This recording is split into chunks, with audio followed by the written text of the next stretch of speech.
visi semacam itu dan dengan ideal semacam itu, kurikulum yang kami rancang itu juga saya rasa, khususnya untuk level S1, saya rasa itu sudah lebih dari cukup mempersiapkan Bapak Ibu kalau Bapak Ibu ikuti semua mata kuliah ini secara konsisten, tekun, dan continue. Semua mata kuliah ini Bapak Ibu ikuti. Tamat dari prodi ini, saya tidak akan ragu. Bahkan saya pensiun dari dunia apologetika pun tidak apa-apa. Saya sudah punya puluhan orang untuk berdiri dan menggantikan saya. Saya kira mungkin sudah dibagikan kepada Bapak Ibu ya. Tadi saya sudah perintahkan untuk filenya dibagikan jadi bisa sambil melihatnya. Itu susunan-susunan mata kuliah itu sebenarnya banyak yang bukan merupakan mata kuliah S1.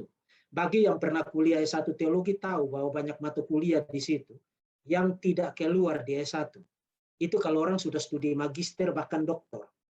Jadi sebenarnya kenapa saya mixing semua ini? Pertama, saya bukan hanya punya ekspektasi yang tinggi itu, tapi juga saya percaya Bapak Ibu yang join dengan program belajar ini, itu tidak sekadar mencari jenjang pendidikan, tapi pengen ilmunya. Nah, kalau kita tunggu Bapak Ibu selesai S1 4 tahun, S2 2 tahun, doktor 5 tahun, itu terlalu panjang untuk memiliki skill dan pengetahuan yang sebenarnya kita bisa kompres pada satu program studi yang meskipun menurut aturan pemerintah itu jenjangnya S1, tapi muatan materinya itu sudah mixing, S2, S3 juga masuk di situ. Misalnya seperti mata kuliah intertestamental, itu tidak ada di S1. Mata kuliah teologi Paulus, itu juga tidak ada di S1. Mata kuliah klasik, malah itu tidak ada di S2. Itu kalau orang studi doktor, lebih khusus lagi doktor dalam bidang biblika, itu baru belajar tentang klasik. Nah, karena passion saya itu di bidang biblika, maka saya keluarkan banyak sekali mata kuliah biblika, termasuk juga seperti teologi Jonathan Edwards, itu tidak ada di S1. Itu ada di S2 kalau orang ambil sistematik. S2-nya itu bidang sistematik.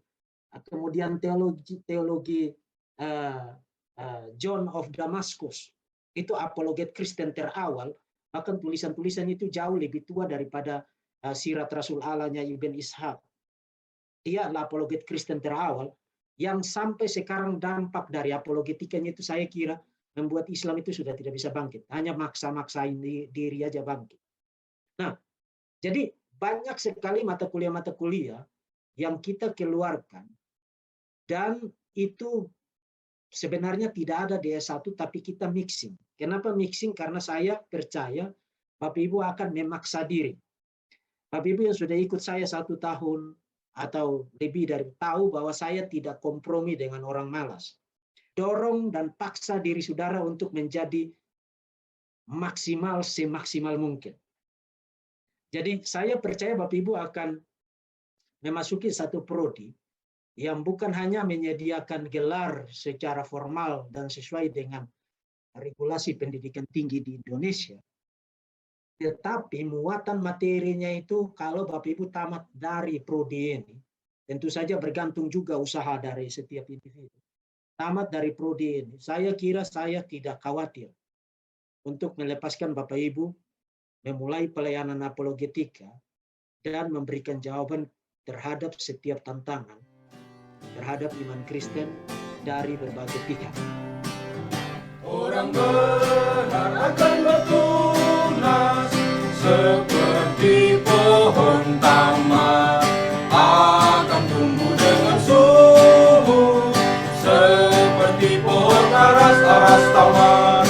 Pada masa tua terus berbuah untuk memberitakan bahwa Tuhan itu benar, untuk memberitakan keselamatan dari Kristus sampai ke ujung bumi. Kami akan setia sampai mati kokoh dalam panggilan, tabah dalam pelayanan, jaga moral dan sopan. Roh Kudus pimpin kami, Yesus kan memberi mahkota kehidupan.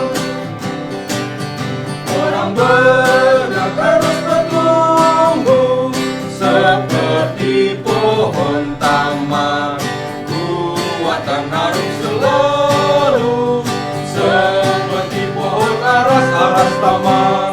Pada masa tua terus berbuah untuk memberitakan bahwa Tuhan itu benar, untuk memberitakan keselamatan dari Kristus sampai di akhir hayat. Kami akan setia sampai mati kokoh dalam panggilan Bapa dalam pelayanan. Jaga moral dan sopan, Roh Kudus pimpin kami. Yesus kan memberi mahkota kehidupan.